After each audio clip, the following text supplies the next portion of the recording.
என்னம்மா பண்ணிட்டு இருக்கிற இங்க? என்னம்மா பண்றேன்? பாவக்காய் பிடிங்கி 4 நாள் ஆகுது. சரி இன்னைக்கு அப்பாவுக்கு தேவைன்னு கொடுங்க பாக்குறேன். சரி சரி, இங்க அப்படியே வாங்கிட்டு பாப்போம் எவ்வளோ காய் பறிச்சிருக்கேன்னு. காய் நீ வந்து என்னன்னு கேட்குற?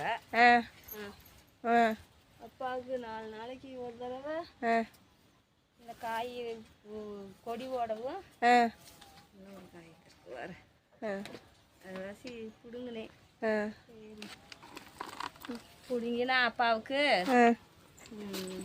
வணக்கி நல்லா பொடுசா நறுக்கி விதையோடு நறுக்கணும்.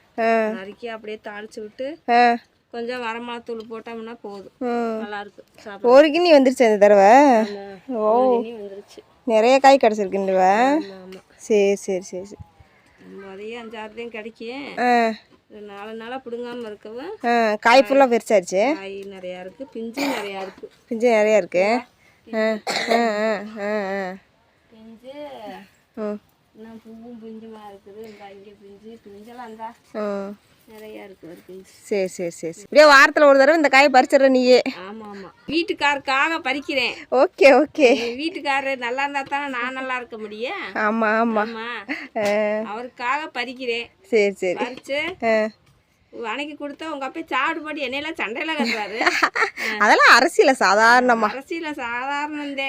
ஓகே ஃப்ரெண்ட்ஸ், எங்கள் அம்மா குறித்தலை பாவக்காய் ஒரு கிண்ணி பறித்து கொண்டு கொடுத்துட்டாங்க. இந்த மாதிரி நீங்களும் செடி நட்டு வச்சு நீங்களும் ஃப்ரெஷ்ஷாக இயற்கையாக பறித்து சாப்பிடுங்க.